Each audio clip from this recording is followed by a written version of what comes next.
Another illegal pipeline has been discovered beside Shell Petroleum's Forcados Terminal in Ogulaga community in Burutu Local Government Area, Delta State. According to security reports, the illegal connection, which is over 2 months old, was active before it was destroyed. This is contrary to reports, which Shell says it received, stating that the line was inactive and so wasn't destroyed. Arise Energy and business correspondent on Sunday visited the site and finding this brief report. Indeed, the momentum is on to curb oil theft in Nigeria and hopefully bring the culprits to book.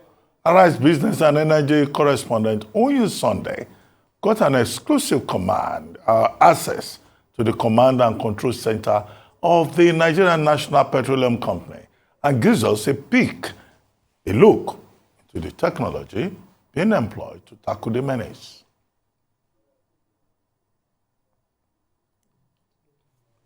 In Nigeria has been an open secret for a very long time.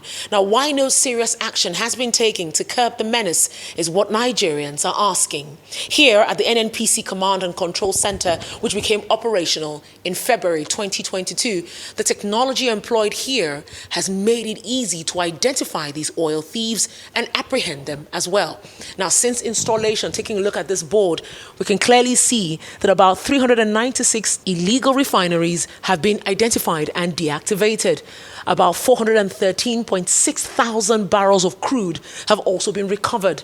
Here we see 30.5 million liters of diesel also recovered. Now here 461.8 thousand liters of petrol has also been recovered. Same goes.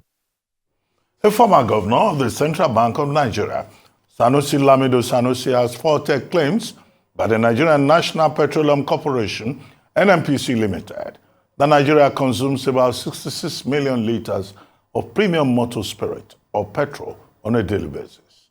Speaking at the 7th edition of CADINVEST, an annual investment summit by Kaduna State Government, Sanusi said that it makes no sense for NNPC Limited to claim that Nigeria's consumption of the community had within 3 years increased by 50%.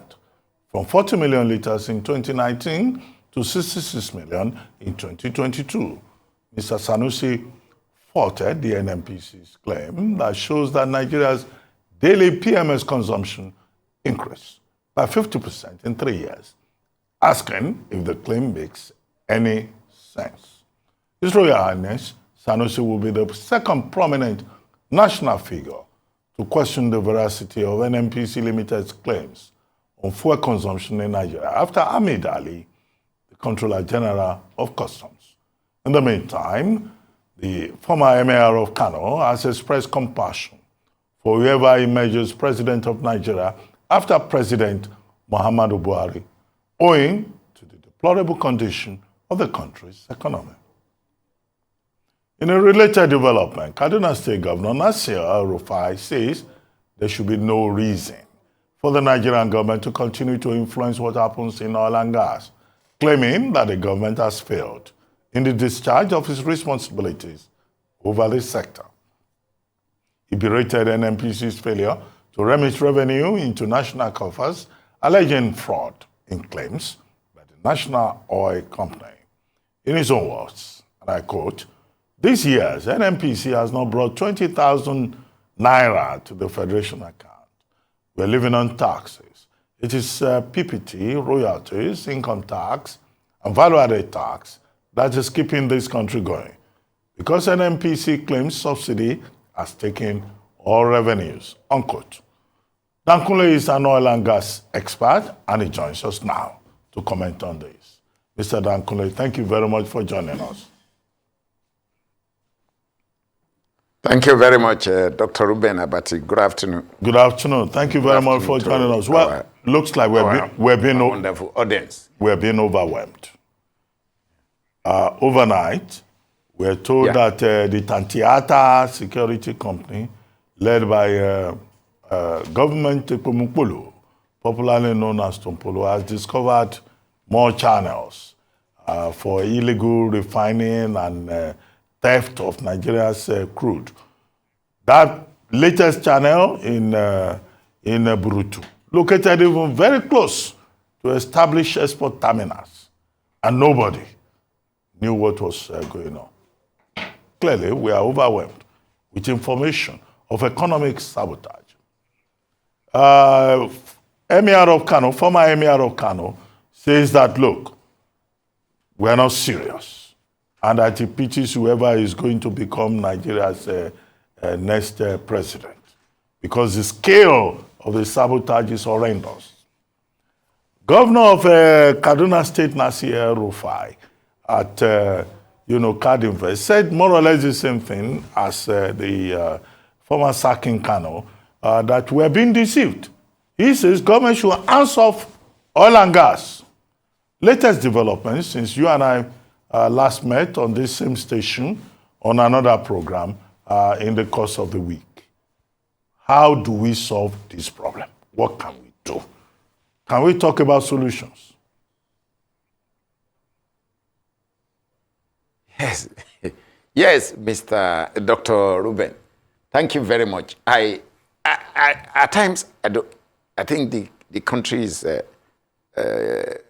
largely been, attention of the country is largely being diverted now to this issue of crude oil theft. And you can see from the two erudites, the Emir Sanusi and Malam Nasru El-Rufai, my good brother and my friend.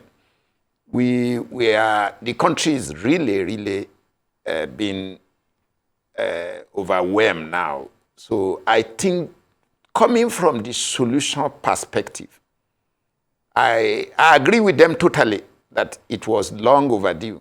I remember a public memo I did in 2017 on this same oil and gas sector. Well, when I was interrogating the refinery status and whether they will ever work. And I insisted that time that they should be liquidated as they were to anybody who is ready to buy them. Now, these two erudites have come now and say it is time for government to step aside from this industry because the industry is in the state of confusion, chaos all over the place. Now, the solution some of us will be putting across with all the new discoveries and pipeline abnormalities all over the place is to get the federal government.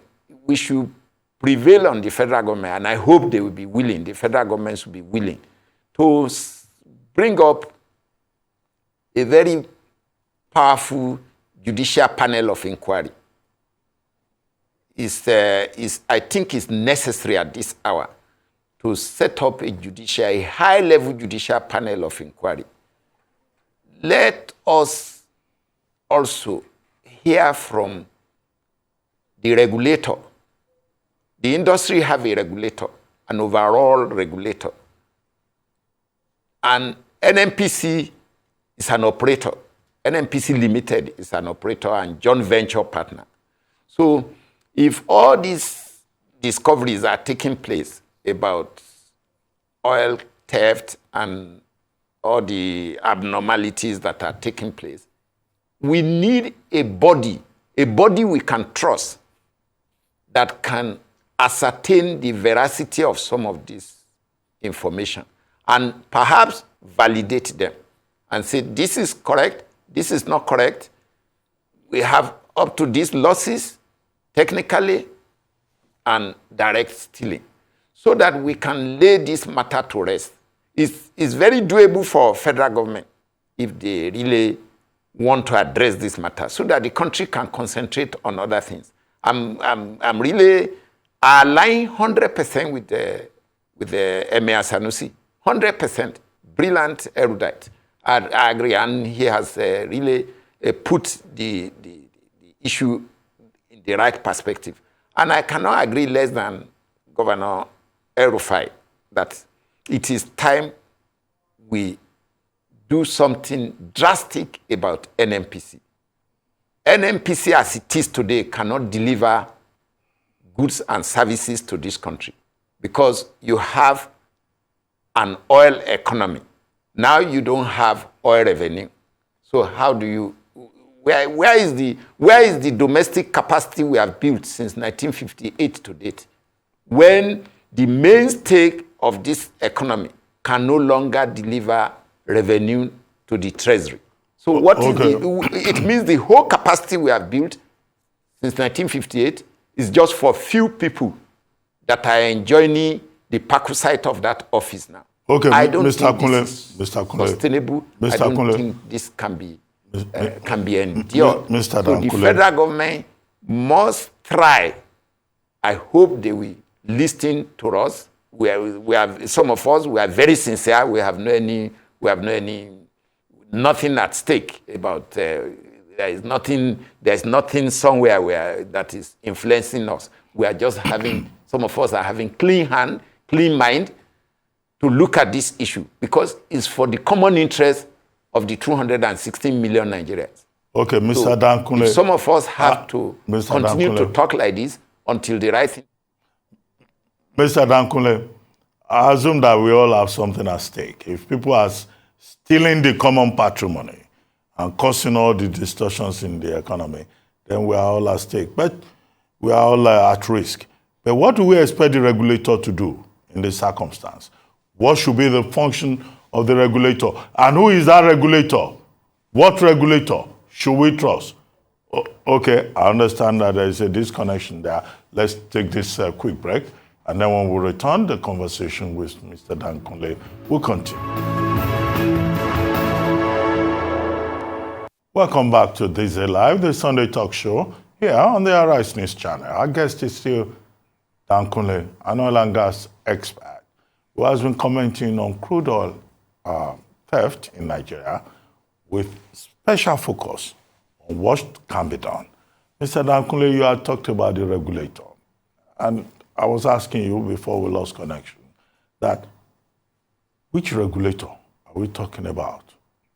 What do we expect that the regulator can do in the circumstances? And how do we deal with the issue of trust, considering the fact that we have always had regulators in this crude oil sector? The same regulators that cannot monitor the export terminals. The same regulators that do not know the amount of oil that is taken out of Nigeria. So why do we talk about the regulators? What are they going to do that will be new? Is anybody serious about solving this problem of crude oil theft, economic sabotage?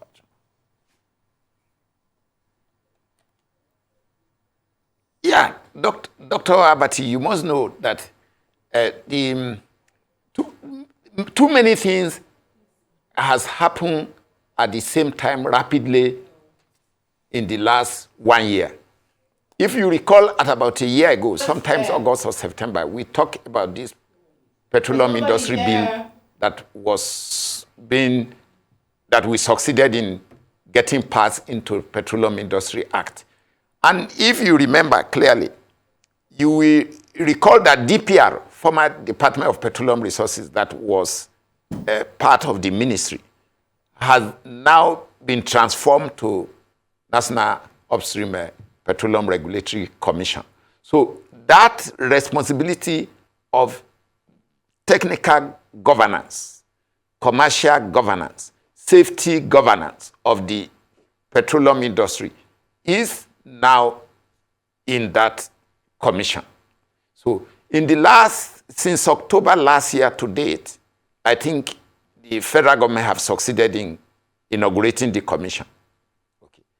Now they need to settle down and get all the necessary regulations which has to derive from the law, the Petroleum Industry Act. And what they inherited from DPR to a large extent is on record there. There is no much problem because they saw all these things coming from DPR to this new commission. So there is a regulator if you go by law. There is a regulator, well established. The issue is that this period of them trying to settle down and this sudden discovery of large-scale theft, which we have not validated, we have not verified and validated, now has sort of assumed a dimension that is becoming very ballooning. And we need to quickly appeal to the federal government and put also some reasonable measure of pressure on the commission to get a report out there to the government, to the Nigerian people, and say, look, this is what is happening. This is what we know. This is what we are aware of. You see, I continue to say something. Many Nigerians don't even know that NNPC is not a regulator. NNPC Limited is an operator and a joint venture holder.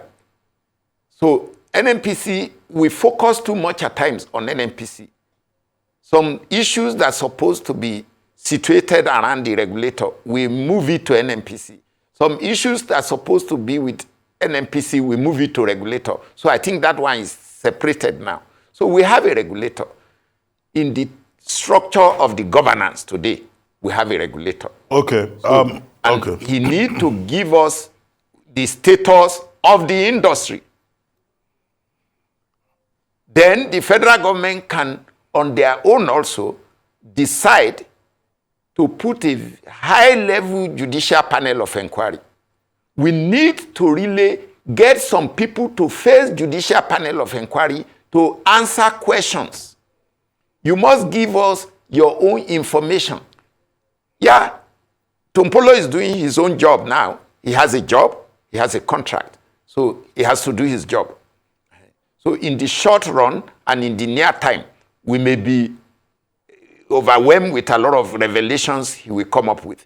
But those revelations will just be good as they are for the optic for now, until we really go to ascertain the validity of some of those informations and get near accurate information. Yes, please. Mr. Dankule, I suspect you are trying to suggest that government Ekwemukwolo, the man known as Tompolo, is trying to justify that 4 billion that he collects every month. That's why he's suddenly beginning to overwhelm us. But okay, that's not my point.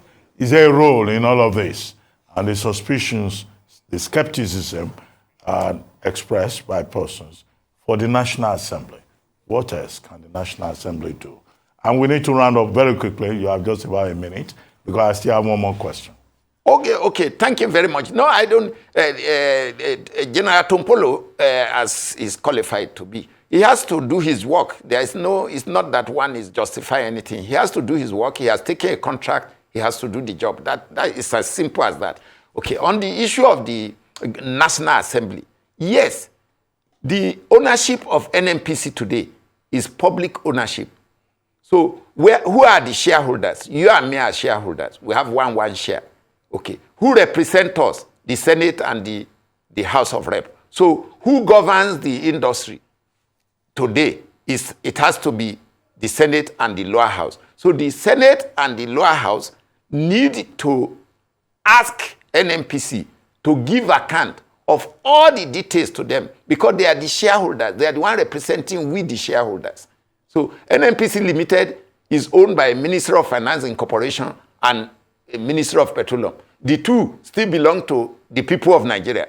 So the National Assembly is the only one who can invite them that they must bring out all the information. But that will not be sufficient at all until you have a judicial panel of inquiry, high-level one, with very credible Nigerians to ask questions meticulously and interrogate every item, and now give us a fair report of what has transpired.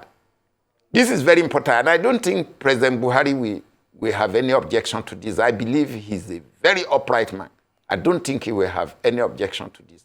That is the only way to go as it is today. That is my own suggestion, and I'm sure many Nigerians will believe that this is the way to go. We cannot just continue to sweep everything under the carpet and move on and move on and move on. No. Okay, we have been moving on since 1966. Now we are stranded. Now we have no revenue from oil. And the whole world is making money from oil and gas. We don't have local capacity to make money. We are importing petroleum products. If care is not taken, I've said it, we are going to we are going to be importing gas very soon. Okay, because the whole world will produce so much gas and Nigeria will not produce. Okay, Mr. Dankule, if you can make this possibly in 30, 40 seconds, so that we can have time for the panelists to reflect on the issues. What is the situation with oil and gas, with gas exports? We'll be talking about crude oil. Only this week, we're told that Nigeria signed another memorandum of understanding with regard to the 5,600 kilometers Nigeria-Morocco gas pipeline. Are we not coming late into the game after we have missed all relevant opportunities? Yeah, Dr. Abati, there is something we call, according to Professor Michael Porter of Harvard University, the competitive and comparative advantage of nations.